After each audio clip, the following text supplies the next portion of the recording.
The following podcast may contain spoilers.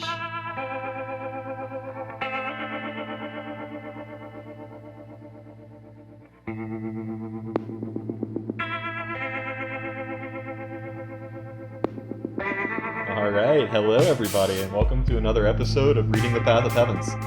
I gotta tell you guys, I am really excited tonight because the book we were talking about tonight is not only one of my favorite novels that I've read in this genre, but also the story that started me down this path. Is this the Virginity Taker? This was it. This was the one that got me into this whole genre, Chinese web novel / Asian literature fanaticism that I've come upon. And this novel is Coiling Dragon by I Eat Tomatoes. I Eat Tomatoes? Yep, that's his name. I assume it looks really cool in Chinese or something. I actually kind of am very curious as to what it looks like in Chinese, so I can know. You can report on that next time. Ooh, but actually, before we get into the meat of our segment tonight, I'm Jonathan Kinney, your host. I read mostly Chinese web novels. I'm Richard Curtis Smith, and I read Korean web novels. Hi, I'm Bill. I read just about anything. I'm Seth. I don't. All right, there we go. As always, we're going to start off today, and by as always, I mean on 2/3 of our episodes, with Seth's homework from our last episode, which was to read, in this case, the prologue and the first chapter of the story we talked about last week, Dungeon Defense. Very long pieces. The prologue is fun because it shows you like where he's gonna go, like a piece like. Okay, so if you remember from last week, it's a story about a guy who is just the best at things, and he then is the best at a computer game, and he gets asked a bunch of questions, and then he's in that game, and that's where the end of chapter 1 is. But in the prologue, he's already in the game, and he's just doing shit, and it's real fun to watch or read or whatever. It's. Yeah. Well, I mean, the series is so visually evocative that it makes sense that you would say watch. Yeah, especially since it has illustrations. Yeah. Oh God. Have we got to the illustration? There was the illustration of Dantian on his throne or whatever. Oh yeah. Okay. I apologize, audience. I don't know if we actually talked about this last week. There is incredible art. Yeah. It's in Dungeon Defense. It's cool looking. Included in the actual books was artwork, and it is incredibly pretty, ghastly, and really sets the tone for the series. Yes. Hard work. He gets the illustrator gets shouted out by the author at the end of every single novel. So because it's amazing art. It's really good. Yeah. So, any other thoughts on Dungeon Defense? It is a fun book, and I very much enjoyed the pieces that I read, and I wanted to continue reading, but then we went to come record this podcast. So are you gonna continue? Oh, that's what I want to know. Am I gonna continue? I mean, I got like part of the way through chapter 2 before I announced that I was done with chapter 1. So okay, well there we gotta continue. I'm excited. Yeah, that's great. I will say this: out of anything you can read, this one is rather easy to catch up on. Yeah, because there's a lot of it, but there's not nearly. It's not like 1,200 chapters. Yeah, of like in as an excellent segue, the novel we're talking about today has been completely translated. It is actually one of the few novels out there currently, because this is kind of a recent scene. The novel translations and most of these novels are very long, so most translations are not actually complete at the moment. But this one, Coiling Dragon, thanks to Ren, the now owner and runner of the Wuxia World website, who started the site originally as a place to post his Coiling Dragon translations. And he was a madman. He worked on a donation basis, which I really think set kind of the tone for how the web novel translation... To give context, almost all web novel translators are getting paid on donations. Although they're kind of moving to Patreon pretty widely now. I mean, Patreon, it kind of like takes away like the problems of the month-to-month donation problem. I have no issues with that at all, honestly. I'm really glad these guys are getting supported because they're doing a lot of hard work, and they're bringing some really terrific stuff to us. Oh, yeah. It's work I can't do. You can. It just would take some time. Coiling Dragon, if we're talking about, there was a report done on this, if we're talking about average character length, for like in terms of character to amount of words in a sentence, if you're judging this by the characters in Coiling Dragon, This series is approximately as long, a little bit longer than The Wheel of Time by Robert Jordan. Christ. This is a series that goes over 21 books and has more than 800 chapters. Christ. That's a long. This is an epic tale. I mean, there's a lot of ways I could talk about this. I think one of my favorite ways in stories, a lot of stories, especially like highly magical ones, there will be some character that the main characters know. It may be a god. It may be like just a wizard who's unnaturally powerful, like Gildarts in Fairy Tale, or various characters like this that, for story or plot reasons, can't themselves move the plot forward because they would just instantly solve the problem. Yeah, they would instantly solve the problem, but they have some checks or balance. Part 4 Jotaro. Yeah, just run from Jotaro the entire time. Yeah, like there's some checks or balance that's preventing them from solving the problem, so they have to act through the younger generation. In those stories, you never really get those people's backstories. Like, you may get like a snippet, but basically it's just assumed that they're strong because in the past they had natural talent, they worked hard, they did the things. Like, it's just assumed that they're strong. You don't get that backstory. Coiling Dragon and a lot of the genre novels I read are those characters' backstories. And from the times when they were a kid. Coiling Dragon starts when the main character, Lindley, is 8 years old? 6 years old, sorry. There was a couple. Yeah. The reason why I know this very well is, so when they gave him his homework, when they gave Seth his homework for Dungeon Defense, I started my homework reading Coiling Dragon. I've been putting it off for a very, very long time. I understand you. Because it's just like, it's a lot of stuff. I'm reading a lot right now, and I'm like, do I really want to start another one with my personality where I'm just going to crack out on it? Especially one this long. Yeah.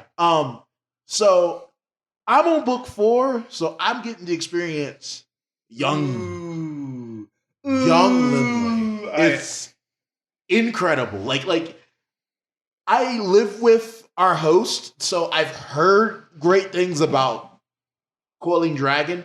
It is better than he gives it credit for. Yeah, and that's saying a lot. That's because I could pick the mid stuff in the story to excite you about it and leave the really cool shit. I don't have to talk about it because there's that much cool material in this story. Yeah, if anybody was wondering what I was oohing about, I went to the website to look up what book 4 was titled. Oh man, that book went places. Like, it's amazing where you can like be put in the footsteps, the shoes of a 6-year-old, and it's not like a bad time. Like, you're getting to see the gravity of the universe that he's in, the history behind it, and what a 6-year-old who is very diligent knows. And you realize that this is awesome, and it can only get better. Yeah, like it's he is such an interesting character. The main character's name is Lindley. Literally Linli in Chinese, but Rin has because this story was written in a very much a Western style, like it was written to be a Western writing style genre novel. Everything has kind of been shifted to like really Western names. Yeah, like there's mages and warriors and elemental spells and like, which, I mean, you know D&D, right, Seth? I do know D&D. You understand the phrase, you have your exponential mages, your exponential casters, and your linear fighters? Sure. Yeah. They kind of like play that straight in this too. Like where I'm at. Like, yeah, it's mages are as fantastical as Western mages in Western fantasy. That sounds awesome. No, ridiculous. Like meteors are just a thing. Yeah, people. Yeah, like one of the first scenes in this book, like a wizard casts a spell and it's a lightning spell, and lightning just strikes out of a cloudless sky. And just like murders. Somebody was dumb enough to piss this guy off and tried to run. And he just was like, lightning. like this is like legitimately like this story. All right, let me set the setting a little bit because we have jumped into how excited we are about this story, but not really given much context. Main character's name is Lindley Brew. Mm-hmm. He is the scion of a declining house, the house of the Dragon Blood Warrior clan. Yes. There were, in the past, 5,000 years ago, 4 supreme warrior clans. The Tiger Stripe Warriors, the Violet Flame Warriors, the Undying Warriors, and the Dragon Blood Warriors. Okay. And they basically dominated the world. Like, they were just the strongest clans. And that just went until they kind of just disappeared, and no one really knows what happened to them. But after generation and generation and generation, the bloodline has dwindled. Every few generations, you'll get someone who has, like, extremely pure blood, but it's been, like, I think there's been, like, there was 3 at the beginning, and then there's been, like, 2 since those original 3 in the 5,000 years preceding. It's been like 1,500 years since their last, like, true dragon blood pure warrior. Right. So the family has taken some hits. Yeah, the family's taken hits. Like, basically, like, the life of these families, like, year to year, has been the father beats the son into understanding. Like, and I don't mean, like, physically beats. He's very, like, the fathers very much love their sons, but like, they make their lives, like, you're going to study and train and work until you can regain the honor of our clan.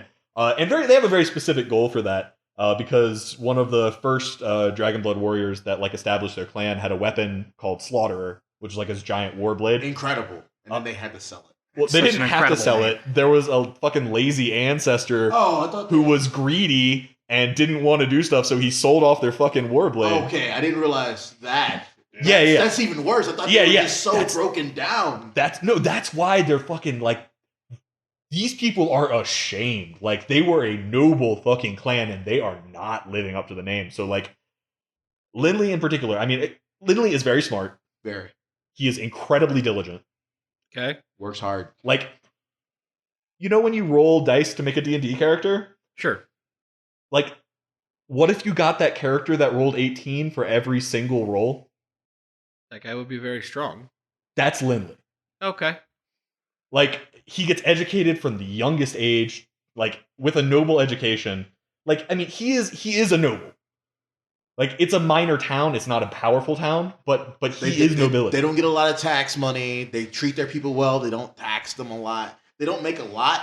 Because these are like, this is like the one noble family that you don't want to, I don't know. I read a lot of genre and a lot of, like, web novels. So the nobles are usually people I hate. I usually hate them. Yeah. Makes sense. The Baruch family are great. Yeah. Like, great. Everybody's great. Even their guard is great. Yeah, they've got a guard who, like, is a 6th rank warrior, which, like, that's not like super high in the power level of this world, but it's impressively strong. Like, he could hold a governmental position with that strength. Make a lot more money than he's making with the Baruch family. But he's working with the Baruch family because, like, that's the honor. Like, he was originally a man of the town, and, like, he so much cared, much like Liu Bei in ancient China. He cared so much. He felt so much benevolence and caring from the Baruch family that he went back to join them after he went out and trained in the world. That's cool. Yeah. But, like, stage opens. We open on Wushan Town, Lindley's hometown, and there are these kids standing in front of an instructor, which is the guy we were talking about, whose name is Hillman. Sorry, I got distracted about the Chinese names. Rin has translated all the Chinese names into Western-style names. So Lindley is originally Linli in Chinese. In Rin's translation, it is Linley, to make it easier. It's more palatable. Like, this series, I swear to God, was almost designed to be an introduction to this genre. It's very easy to read, very well translated. The pacing is incredible. Yeah. But, like, in the beginning, like, when you open it up and the children, these like a bunch of children from the town are in front of 3 guys. The main guy is Hillman. Yeah. And this guy is ripped. Like, this dude is, like, cut from granite. And he is telling these kids about how to train. Because in this world, to get a woman, to get money, to exist, you need to train. Yeah. You need to be at least as strong. But yeah, like, this is a world, because like, one of the things that's established very early on is if you reach a certain level of power in this world, you become immortal. Like, you can still be killed, but you will not die. You stop aging at that point. You also, at that point, gain the ability to fly and sense the natural mysteries of the world. There's a lot of cool stuff about it. Once you reach a certain level. I want to know more about these natural mysteries of the world. Well, that's actually kind of getting into spoiler territory, so I'm not going to do that. Also, the world is very dangerous. Oh, yeah. Like, insanely. There's a reason why everyone needs to train. Even women train. Yeah. Very strong women. Okay. Yeah. Because the world, you never know when you just hanging in a town and a saint level beast shows up and murders everyone. Yeah, that could gotta just, be that ready. could, that That could makes just happen. sense.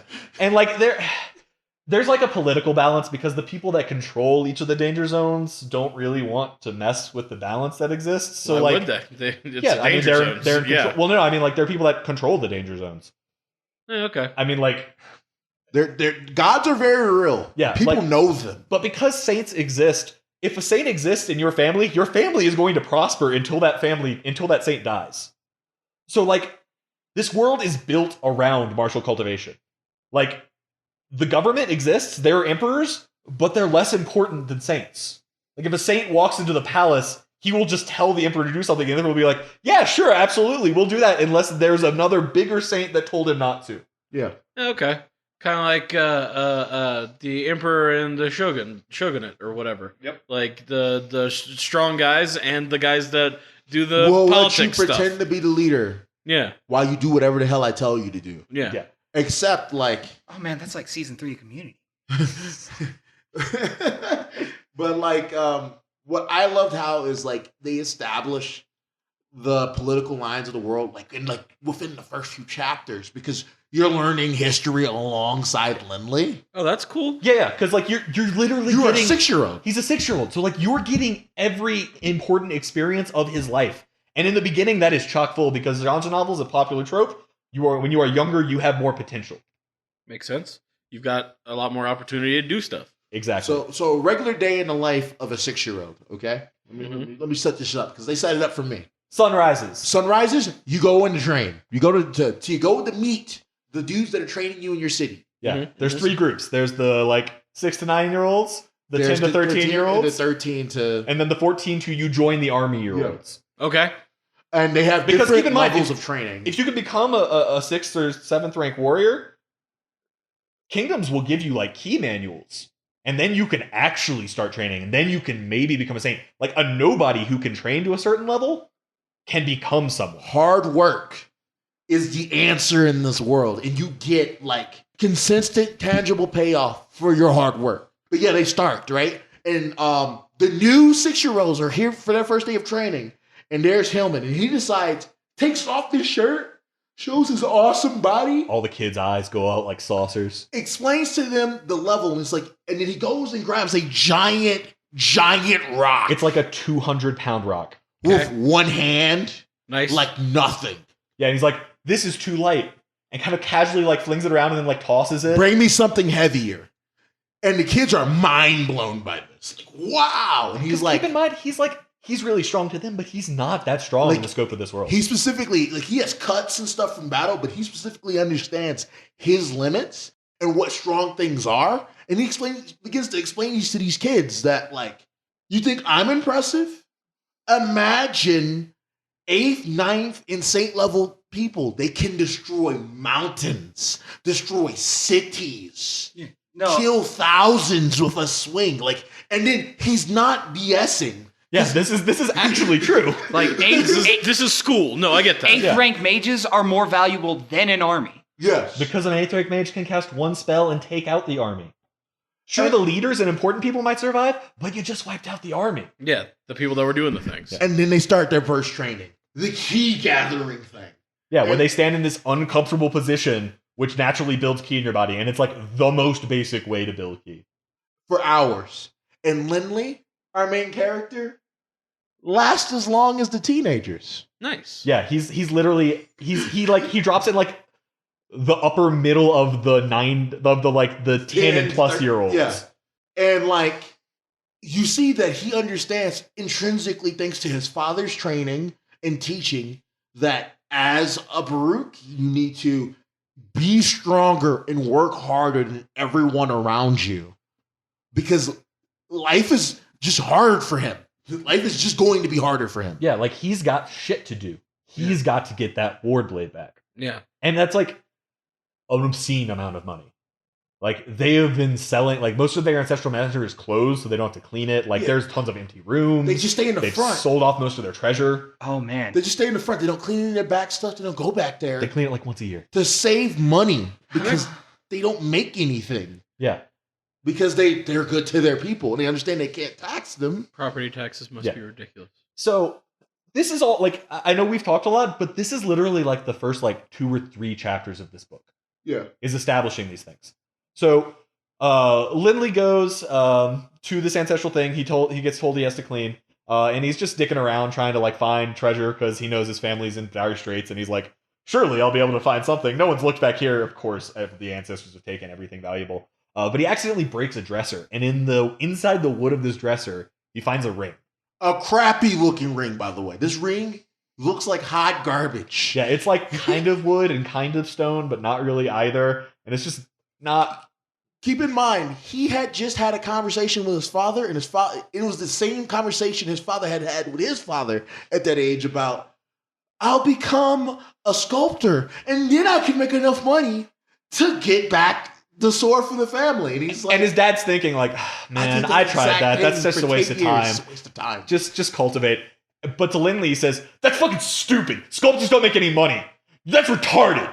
It's like, so hard to get to that level to make money. You might as well just cultivate. Loser. You're Because a loser. at this point, Lindley had already like realized that his like even though Lindley's stats on paper are great, he has a handicap for key cultivating. yeah, Which is? he can only train in the key cultivation of his bloodline. But Here's the thing: his bloodline not dense enough.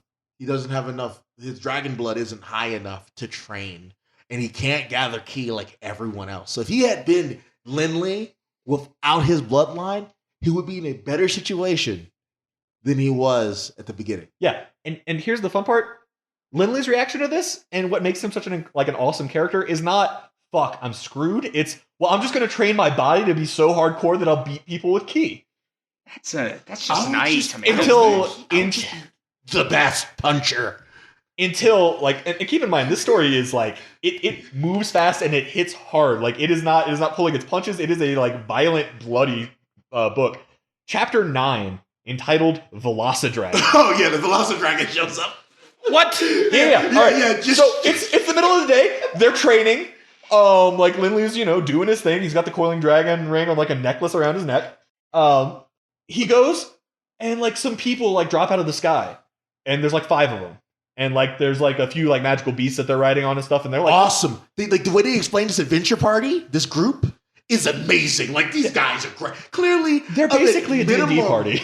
At minimum, they're 5th, 6th rank. They're impressive. They look like a tokusatsu team. Red, blue, green, all of them. Yeah, they're Awesome. fucking sweet. And then out of the forest chasing them comes a fucking 30-meter dragon. You hear an earthquake for every step of this Velocidragon. Is it very fast? It says Velocidragon. No. Think Velociraptor. Except a dragon. That's Velocidragon. not good. Okay. Yeah, so it's got fucking huge red metallic scales. And the kids are mind blown. They've never seen anything like it. Yeah, its legs are described as if 2 grown men tried to reach around it, they couldn't touch arms. Of one of the legs. But here's the kicker. story told. Here's the kicker. He asks Hillman. Hillman's like, everybody get back. Everybody get away. Go home. Because these are kids. Because these are kids. And then he explains to him, because Lindley, being the 6-year-old, is like, that thing is awesome. Yeah, I gotta see this. I gotta see that. And then Hillman's like, you don't understand. Velocidragon is of the 7th level.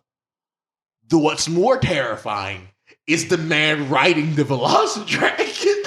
Oh shit! Yeah, so then he looks up and he sees a guy in a robe sitting on top of the Velocidragon. And he's like, hey, I want something. But things happen. Yeah, he wants the DeBarrow MacGuffin shadow. A MacGuffin. He wants the MacGuffin from the group. It is the DeBarrow shadow diamond, but I despise that thing got a goddamn term in the glossary. Ew. It does not deserve it. It showed up in one thing. It's a MacGuffin. And he's like, hey, I want that. Take this 700 gold. And they're like, this is worth 100,000 gold, and we risked our fucking lives for it. We gave up so much for this. This is our party's, this is our treasure. This is our livelihood. If we give you this, we're basically fucked. And the guy's like, I'm only going to offer this one more time, and then I'm just going to take it from you. Yeah, I've got 700 gold, and I'm willing to give all of it to you That's for all that I have diamond. on me now. Keep in mind, he said it. That's all I have on me now. So I want that right now. Give me it or die. These are your options. And they're like, no, we can't. Let's fight him. Bad fucking mistake. The Magi, we got this. Power up. and the fucking Velocidragon's tail whips forward, picks him up, and throws him into the fucking mouth. Yeah. Crunches down, his leg falls out of the mouth. Vividly, they explain this. And then a child is watching this. Hillman goes, this is enough for a grown man to break. Yeah, he's like, you can't watch this, Lindley. And he's like, fuck this. I'm going to live a hardcore life. And then his blood starts to power up. From watching a dragon be badass? Because at first he's like, oh my God, it's terrible. And then he's like, no, I am a noble of the Baruch clan. I must be able to deal with this. And then he gets excited. Yeah, his bloodline, like, doesn't start to, like, activate, but it starts to, like, tingle. He starts to being like, I want to fucking fight some shit. All right. And so, like, this fight is brutal. And it does not end well for the awesome adventuring party. It shows in context how powerful a Magus is. Yeah, because the Velocidragon, this is a 7th rank magical beast. Magical beasts are typically more powerful than Warriors. anyone on their level. Yeah, they're just stronger bodies. Gotcha. Because they're like wild. Oh yeah, and the Velocidragon puts in hella work, shooting fire, and then you realize this thing is only here as a distraction. It's nothing. Because enough time has passed. I've activated my spell card. And you realize that he's a Magus of, at minimum, the 8th level. One, because he fucking conquered a 7th ranked Velocidragon, so he's got to be at least there. Yeah. At minimum. We don't actually know what he is, but he uses a spell that is incredible. Like, he explained the spell, and you're like, holy crap. Yeah, it summons like 5 30-meter long fire serpents. And it's going through, like, when I say fire serpents, I'm not like, oh man, it's a serpent made out of fire. These serpents are going through houses, and the houses are disintegrated when they're passed. Christ. And they move individually, by the way. Each one, it moves individually with its own, like, want to do things. Like an anime missile? So these snakes murder everyone except for the one other thing the Velocidragon kills. But there's one person who specializes in speed, and they fly into the air on their griffin and start to go away. Flies away. Remember that lightning bolt I told you about earlier? Mm-hmm. Yeah. Dual element Magus. Even better. Boom. And then nothing's left but ash. Like she has, number one, she has defensive magic up. Mm-hmm. She has her battle key up to protect herself. Because that's how they defended from the fire from the the Velocidragon. But it was nothing. Reduced to become dust. Their magical beasts were trying so hard to protect their masters, become dust. Yeah, no, it had no effect. And like, this is just how this world is. Like, if you're strong, what you say goes. Like, the strength is right. And you know what happened? The dudes show up. Lily's father shows up. And you know what he does? He kowtows. He's like, oh man, Thank you're really you, awesome. Thank you Magus. so much. Oh my God. Welcome. Keep in mind, a lot of the city just got messed up, by the way. Yeah. So nobody died, but like a lot of homes just got destroyed. And he's like, the Magus like gets down from his dragon nonchalantly, picks up the diamonds, like, I needed this.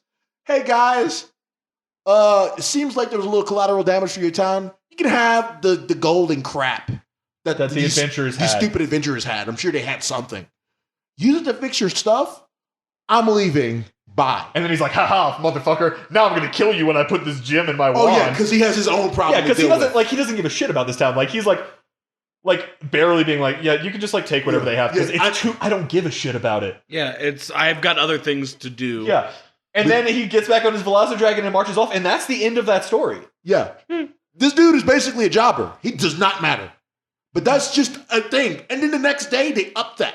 Yeah, the next day, coincidentally, 2 saints show up, a saint-level Magus and a saint-level warrior. This is a question Lindley asked his father. What's stronger, a saint-level warrior or a saint-level Magus? And his father's like, Magus. Magus free. And like, not necessarily in strength, because in strength, it kind of depends on the specialties of the two people. But in terms of social status, mages are way higher, because as we talked about earlier, they can destroy armies or cities. Yeah. They're just generally cool guys. But yeah, so like these two saints fight, and like the scale, like I was blown away by the 8th level Magus fight. My mind got blown because you only get to see pieces of the fight from Lindley running for his life. And as like back. the collateral damage from this destroys their town, kills much of their animals. A lot of people, thousands died. of people. Damn. Yeah, and this is not like them fighting or like doing anything. Like, these two people just show up and start fighting, and this is the result. Like, this is just the shockwaves from their fight doing this shit. In the sky. They're flying, fighting in the sky. The mage has armor made of diamonds. I do want to clarify. A saint is above 9th rank. Yeah, a saint is essentially 10th rank. Okay. But yeah, and then above saints are gods, but which people know to exist. The O'Brien Empire is run by the war god O'Brien, for instance. They bring that up first chapter. Good old War God O'Brien. But regardless, it's yes. incredible. So like the saint battle happens, and in that battle, I'm only going to do this because this is kind of the introduction to the main part of the plot. And like this sounds like we've been describing a lot, but this is like the first half of book 1. Yeah. Okay. It's like just putting things in the concept of this is what Lindley sees, and he's like, yeah, I like that. Yeah. But I'm going to become better. I'm going to become better than that. yeah, he sees that and he's like, my path is to be the strongest person. I'm going to achieve the peak of martial arts. He decides that at age 8. Yep. I mean, it sounds like his dad decided that for him before. No, that's what I'm saying. He had up to that point. That's why he was doing it up to that point. When he saw those two safe people fighting, he's like, I want to do that shit. Gotcha. I will become the strongest person. Because his dad was never like, become the strongest person. His dad was like, become strong enough to regain our honor. You know, Through whatever means. Like you want your son to live a good life, get a good job, have a kid. To do that, you need to be at least this strong. You can't like if you're like a first or second level, dude, you're a peasant. You're a villager. You're a farmer. You're villager number 1. You're a dude who doesn't want to hit in D&D. Good old Mooks. But yeah, so he during this fight between the Saint and Little Things, he ends up getting injured, and some of his blood gets on the ring, which he has named the Coiling Dragon ring. Because it's in the middle of this crazy fight, no one notices that the ring underneath his clothes start glowing. Also, it is called the Coiling Dragon Ring because it is etched in the shape of a dragon coiling over itself. But look, this ring was so crappy, he thought it was an Earthworm Ring for half a second. But he decided to name it Coiling Dragon because Earthworm Ring sounded lame. Earthworm Wing does sound kind of nice, but I'm just gonna have to disagree with him on that. An Earthworm bloodline over there. Yeah, no, it gives you absolute control over digging. You can If you get chopped in half, you can grow a head on your feet. And sorry, we're devolving away from In this. the midst of all of this stuff, he realizes that since he's not probably going to become the Dragon Blood Warrior, he wants to become a Magus instead. And his dad's like, that's like really rare. Like 1 in 10,000 have the chance to become a Magus. And like, that's not saying you'll be a good Magus, just that you have the potential to be one. A rank 1. And so like, he's like, whatever, I still want to get tested. And his dad's like, well, they do a testing every year in this, so we'll go and send you over for the next one. And he's like, awesome. The next day he wakes up and he hears, I don't know if it was the next day, but soon. It was that night. It was as that he's like laying down from the massive blood loss he got from being, keep in mind, Lindley himself was a casualty to the Saint battle. The main character was not safe from the damage, collateral damage. He had to literally use his body to save his little brother's life. But like, oh, good old Wharton. The old man with like a epic white beard and some stuff shows up, and then suddenly we understand why our main character is the main character. We get our like key to cultivation. Yeah, this is the genre trope of the mentor. Yeah. Awaken out of the ring a saint level earth magus from 5,000 years like ago. From a nation that no longer exists. A great, powerful, like he recites his history. This dude is like nothing to mess with. This dude is like great. Yeah. So he is literally a master level magus. And he becomes Lindley's teacher. He's his name is Doreen Cowart.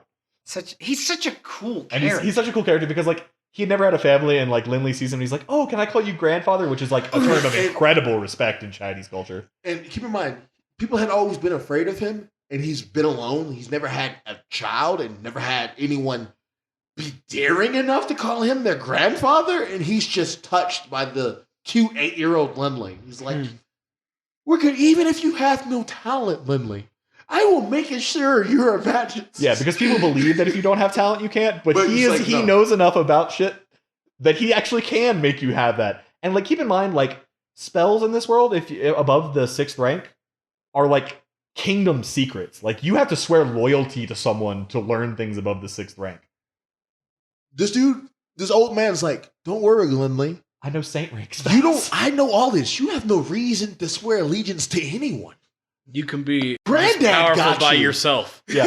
That's cool. Good So old Ghost basically, Granddad. That sets the stage. And I mean, like, I cannot explain to you the amount of other crazy, ridiculous A things. lot of that stuff happen. happens. We skipped over a lot of cool things, like a lot of stuff that touched my heart in the first book. We haven't even gotten to like Little Brother yet. Yeah, Wharton. Yeah, like Wharton, like his little brother's cool. Like, all the characters are very likable. Sorry, guys. I was talking about Second Brother. Oh, Yeah, that's an important part. yeah, no, he gets some, whatever. Honestly, the best character. Yeah, you'll see it when you get to it. Like, I'm just trying to get your foot in the door to start reading it.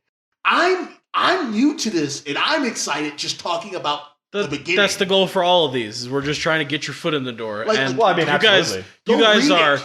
Well, I'm just saying, like, the listeners can't see this because that's not how the podcast medium works. But these two are beaming with excitement at every piece of thing that they've explained. I mean, I can't Like- help it. This is an incredible story. It absolutely is. It is one of the few I have finished reading. It's one of the few that I'm gonna like finish. We're probably within the next week, which is gonna be super unhealthy for me. Yeah, but it's going to be great. I've already Yeah. missed a day of work because I stayed up so late because I couldn't put the book down. and this will be used as evidence in your. It's okay. We He's recorded got- these many years ago on Christmas. Yes. Yeah, that's 17 books to go. One of which they get progressively longer. That sounds incredible. Yeah, That, like normally I'd be like, oh, but now I'm like, yeah. And, the, like- the second and third book ended too fast for me. Like, I could literally talk about this book for another 5 hours and I would not run out of interesting stories to tell you. I'm not going to do that because it's way more fun to read that shit yourself, which I will highly encourage you to do, listeners. This, like I said, this is an incredible introductory thing. If you're wondering whether or not you're going to like this genre, this is a great one to start, especially because if you decide you like it, you can finish it. Yes. Nothing sucks more than you get to a point and you're like, this is incredible. And you're like, oh no, even though it's finished, it's the translation is only like a third of the way through. Yep. So now you gotta wait. Well, No, then you become I an- definitely read this back when it was in like I think I picked up on book 14, which like in terms of number of characters is about halfway through the series. 4 books later with me. I will say this. Day to day. After that part, you just become an outer disciple in the F5 sect, you know. Oh yeah, the F5, man, the dial of refresh is so strong. When you just need more stories, so you just sit on the next page and just keep hitting refresh, hoping that they've updated the chapter. Yeah, no, the pain is Oh, real. it's very real. But yeah, that's a pretty basic introduction to Coiling Dragon. There's so much more I want to say, but I'm gonna refrain. Save it. All right. I guarantee. I guarantee it. Yeah, it's it's just a great story. Like, it has fun characters, really interesting writing, and like The tension is actually like, sure, you know it's gonna go for 21 books, so you know like all real tension is gone, but it's still there because like some stuff can just happen to him. Yeah. Like the fun part of, like, one of the things I love about this genre is that like luck is allowed to help his enemies and him. He's allowed to find lucky chances because, like, keep in mind, like I said, this is the story of the legendary guy. Like, if he wasn't hitting the lucky chances, this wouldn't be his story. Like, the story wouldn't be written about him. Yeah, he'd just be dead. I feel like genre novels have, instead of a belief in like luck and coincidence and how that should play out in stories, they have a more belief of karma. Like, their hard work entitled them to be put on this path that had tied them to this lucky chance. It's a cool concept. Like, I feel like that's an underlying concept in a lot of these things, and like that's why it's allowed for their characters to, you know, stumble upon the grove of like a random legacy of an ancient person that left behind stuff because Or they were dying. accidentally punch open a Yeah. chest and Or find an object in a pavilion that everyone else has passed over, but he decides, I'm going to take this one. Yeah, or like he gets chased by someone who's being a dick to him, trying to legitimately kill him, and he has to run away, and he runs into a more dangerous situation. And in an attempt to escape that, he finds some crazy grove that has like exactly the thing he needs, or like something that happens to be something he needs. Yeah. It's just a really cool story. And like all the stuff we talked about, we haven't really talked about the magic system or like the elemental system, which is just fascinating in and of itself. Like, You're right. Or when he goes to school, or when he gets his first crush, or like you're literally living this guy's story. Like you go through his teenage years. Like he's a kid. There's a part where he's meeting up with his friends and he's like, yeah, my brother lost his virginity at 12 and I'm 10, so I've still got a little time, but I need to hurry up or I'm going to fall behind. And Lindley's like, what's losing virginity mean? And like his grandpa, who only he can see or hear, just starts dying laughing. Because he's a 9-year-old. Like, he doesn't fucking know. That 10-year-old, though, he's got some places to go. That dude, Boss Yale, is a whole character in himself. Like, Boss Yale, you did not deserve any of that. You can't open up, you can't unravel this, because once you scratch the surface, this will become an hour podcast. We got to be careful. Yeah, we're already running over what we wanted, and I just can't help it. There's no way we're not running over So, at this point. Coiling Dragon is a continue for me. I hope next week it's a continue for you. We'll see. But, Definitely homework first 10 or first book? First book is short. Yeah, honestly, like you can read the first book in like an hour. Yeah. Okay. Like the chapters are not long at the beginning. They get longer, and the books get a lot more chapters as it goes on. But it's okay because it's awesome. It's true. But I guess that's going to bring us into our final segment to close the night. Kamen Rider or web novel? For those of you who don't listen to this podcast, I don't know what you're doing right now. I don't know how you got this far. But a Kamen Rider is a guy in a Japanese TV show. It's a series that's been going for a very long time. Eventually, I'm going to get this pattern down, you guys. But for now, it's a show that's been going a very long time. It's about a guy who rides a motorcycle and he transforms and he's fucking awesome. Or drives a car. In like one particular case, he drives a car. There was only one case. Or is space. Or is just the concept of space. Also, like, greed personified, but, like, opposite. It's a weird series. Like, the more you try to explain it, the crazier it seems. It's very, very simple, but if you try to explain it, it's super complex. It's all right. We're going to have a sister podcast at some point that's called Stupid Sentai Shit or something along those lines, where we just talk about all the insane nonsense that comes out of the Sentai genre. But the point of this segment is Bill is going to describe either a Kamen Rider, which is what the thing I just was talking about, Delicious. or a web novel, which is the thing that we've been talking about for this entire fucking podcast. So got I don't 4 think I need to points. explain that. And then Seth gets to guess whether or not which one of these two it is. All right. I've been wrong So every far, time. he's so 0 far. for 2. Yeah, I'm not good at this. I think. Yeah. All right. So the 4 points I'm going to start off with is main character dies twice. I've seen the beginning of Kamen Rider Ghost, and that guy dies at the very beginning one time, as far as I'm aware. So He uses souls to aid him, boost his cultivation, and fight others. you're just describing the plot of Kamen Rider Ghost. I need you to do something else, because then I need to decide. Netherworld appears around halfway through. I watched like the first episode of Kamen Rider Ghost, Yeah, so that's fair, not helpful. But, you know. It could. It probably does. And finally, journeys to understand the power of infinity. I mean, that just describes a lot of things. Fine. I've said Kamen Rider twice now, I think, and been wrong. So I'm going to say web novel this time. Final answer? Final answer? I don't know what web novel, but final Going answer. for it? All right. I'm so sorry, Seth. It was Kamen Rider Ghost. I knew it had some of the parts of Kamen Rider Ghost, so Yeah, man, you were calling it. You should have gone with your gut. I would have had it. I would have guessed web novel too. I thought it was Dungeon Hunter. but that's just me. It sounds like a web novel. But it also sounds like I mean, Kamen Rider Ghost. That's so. a very specific thing. Dies twice. I was like, oh man, this Dungeon Hunter free. Yeah. I saw him die once. I don't know what happens later in that show. All right, guys. Well, thank you. It's been Go real. read Coiling Dragon. Really, seriously, go read it. It's great. Don't listen to him. No, actually, do listen to him though. But 'Cause now I have to. Thank you so much for listening to us. Please rate us and/or leave a review for us wherever you're downloading this. It really helps a lot, and we would very much appreciate it. Thank you and good night.